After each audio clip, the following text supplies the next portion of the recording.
بسم اللہ الرحمن الرحیم، السلام علیکم ورحمۃ اللہ وبرکاتہ۔ حیرت کی بات ہے کہ اقرار الحسن صاحب نے کچھ ایسی باتیں آج بیان کی ہیں جو حق خطیب صاحب کے خلاف مہم کے شروع میں ہی عوام کے سامنے واضح کر دینی چاہیے تھی، تاکہ عام عوام اور حق خطیب صاحب کے فالورز یہ اچھی طرح سمجھ پاتے کہ اصل معاملات ہیں کیا، یہ تحریک کس بنیاد پر شروع کی گئی۔ اس صورت میں سارے معاملات یوں پیچیدہ ہو جاتے۔ بہرحال دیر آئے درست آئے، میں آپ کو دو ایسی ویڈیوز دکھانے جا رہا ہوں کہ جن کے ذریعے بہت ساری چیزیں کلیئر ہو جائیں گی، اور حق خطیب صاحب کے فینس اور ان کے مخالفین سب کے لیے بہت سارے شکوک و شبہات دور ہو جائیں گے انشاءاللہ۔ تو آئیے دیکھتے ہیں یہ پہلی ویڈیو۔ میرے پیارے دوست، مشہور و معروف صحافی، اینکر پرسن، کسی تعارف کے محتاج نہیں، سید اقرار الحسن بھی جو گفتگو رہی وہ اسی عنوان پہ رہی۔ سب علماء نے آپ کی اس حوالے سے ضروری حمایت کی کہ جعلی اور جعل سازی کا جو ہے وہ سد باب ہونا چاہیے۔ اس پہ آپ کو خراج تحسین پیش کرتے ہیں، اور یہ بھی آپ نے واضح فرما دیا کہ آپ اس طریقت کے خلاف نہیں ہیں، آستانوں کے خلاف نہیں ہیں، اولیاء اللہ کے خلاف نہیں ہیں، وہ بھی اگر آپ بیان فرماتے ہیں۔ نہیں، بڑی نوازش آپ نے، یہ تو میرے لیے بڑا شاندار موقع ہے کہ ایسی شخصیات کی موجودگی میں یہ دیکھیے، یہ لڑائی دراصل ہے ہی طریقت کی جو اصل جو روح ہے، مجھے لگتا ہے کہ اس کو یعنی نوجوان نسل کے سامنے رکھنے کے لیے، تاکہ وہ گڑمڑ نہ کریں کہ یہ جو کرتب ہوتے ہیں یا جو شعبدے بازیاں کی جاتی ہیں ان کو وہ اللہ کے ولیوں کے ساتھ منسلک نہ کر دیں اپنے سوشل میڈیا کی مختلف ویڈیوز کی بنیاد پر۔ تو مجھے لگتا ہے کہ یہ تحریک بہت ضروری تھی، تاکہ علماء بھی اس میں ہماری رہنمائی اور سرپرستی فرمائیں، تاکہ تفریق پیدا ہو سکے کہ کون لوگ ہیں کہ جو واقعتاً اللہ کے ولی کہلانے کے لائق ہیں، اس احترام اور عزت کے لائق ہیں، کون ہیں کہ یعنی اس حوالے سے بھی میں بہت واضح کر دوں کہ دم پر یعنی ہمارا مکمل اعتقاد، مکمل عقیدہ، مکمل احترام، اس معاملے میں مگر یہ کہ کوئی ایسی چیز کی جائے کہ جس سے دم پر بھی سوالیہ نشان اٹھ جائے، اس کی حوصلہ شکنی بہت ضروری ہے۔ کہ اگر دم کے نام پر آپ کچھ ایسا کرنے لگیں کہ جس سے لوگوں کے ذہنوں میں شکوک شبہات پیدا ہونا شروع ہو جائیں، تو وہ دم کی حرمت کے لیے بھی مجھے لگتا ہے وہ بھی ضروری ہے۔ اولیاء کے لیے بھی، خانقاہوں اور درگاہوں میں ہم سب جانتے ہیں کہ کیا خدمات ہیں دین کے حوالے سے بھی اور خدمت انسانیت کے حوالے سے بھی، تو یہ ظاہر ہے سب شخصیات موجود ہیں۔ تو میری خواہش ہوگی کہ اس حوالے سے ان کی رہنمائی اور سرپرستی میں کہ اپنا مقدمہ اور مدعا ہم بیان کر دیں۔ اور یہ اقرار صاحب کا بڑا پن ہے کہ علماء سے رائے لے کے آگے بڑھیں۔ لیکن اس پہ ایک بات کا خیال رکھا جائے،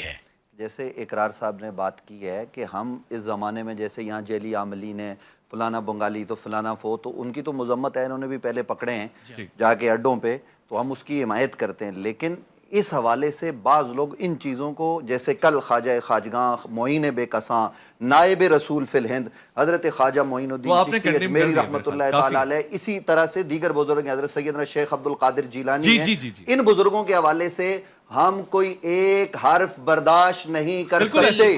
بالکل بجا۔ اور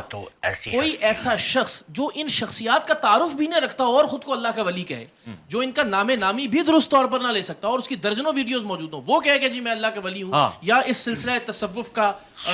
جانشین ہوں، اس کی بھی حوصلہ شکنی بہت ضروری ہے۔ بالکل ان تمام شخصیات کے لیے ہماری جانیں ان کی عزت اور حرمت پر حاضر، لیکن یہ کہ بہرحال ان کا نام استعمال کرنے والوں کے لیے بھی ہمیں اتنی ہی سختی برتنا چاہیے اپنے۔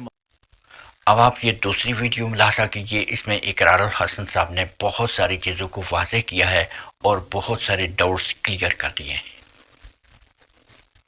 23 مارچ کو آپ جا رہے ہیں عملی طور پہ، لیکن یہ کہتے ہیں کہ اس بار آپ کو جانے نہیں دیں گے، اس بار آپ کو ریئیکشن ملے گا، اللہ نہ کرے کوئی ایسا ناخوشگوار واقعہ ہو جاتا ہے۔ اور یہ بڑا ایک سینسٹیو میٹر ہے، ظاہر سی بات ہے، کسی بھی معاملات میں آپ دیکھیں نا، ماضی بھی اٹھا لیں تو سیکٹیرین ایشو یا ریلیجنس کا جو معاملہ ہوتا ہے بڑا افیکٹڈ ہوتا ہے، بڑا نقصان کا باعث ہو جاتا ہے۔ اس میں کوئی سیکٹیرین ایشو نہیں ہے، اس میں وہ تمام لوگ جو خانقاہوں کے، آستانوں کے حرمت کے قائل ہیں، جو اولیاء اللہ کے طریقہ کار کے قائل ہیں اور سمجھتے ہیں کہ اولیاء کرام کا طریق قرآن و سنت کے مطابق ہوتا ہے، وہ افراد جو سمجھتے ہیں کہ دم کرنا سنت رسول ہے، صحابہ کرام بھی یہ عمل فرماتے رہے، اور اس کی تقدیس اور حرمت کو برقرار رکھنا بہت ضروری ہے، بجائے اس کے کہ دم جیسی مقدس چیز کو، جس میں اللہ کا کلام پڑھ کر یا اذکار پڑھ کر آپ کسی پر پھونکتے ہیں، اس کو آپ یہ چینیں نکالنے سے نتھی کر دیں اور گولیاں نکالنے سے، تو آپ دم کی بھی بے حرمتی اور توہین کے مرتکب ہو رہے ہیں، یہاں تک کہ آپ اللہ کے کلام کی بے حرمتی کے مرتکب ہو رہے ہیں جب آپ کہتے ہیں کہ جی دیکھیں جوتا جو ہے اس پیر کا جو جعلی عامل ہے، اس کا جوتا علماء کرام کے وظائف سے افضل ہے۔ اور علماء متفق ہیں کہ قرآنی آیات ہوتی ہیں، اذکار ہوتے ہیں، اسماء اللہ تعالیٰ کے اسماء ہیں یا مختلف صورتیں ہیں قرآن کی، تو آپ ان وظائف سے بھی اپنی جوتی کو افضل کہلوا رہے ہیں اور کہہ رہے ہیں، اس سے بڑی بے حرمتی اور توہین کی کیا بات ہوگی؟ تو کوئی مکاتب فکر کی لڑائی نہیں ہے، یہ تمام مسلمانوں کی لڑائی ہے کہ جس میں وہ اللہ کے ولیوں کا احترام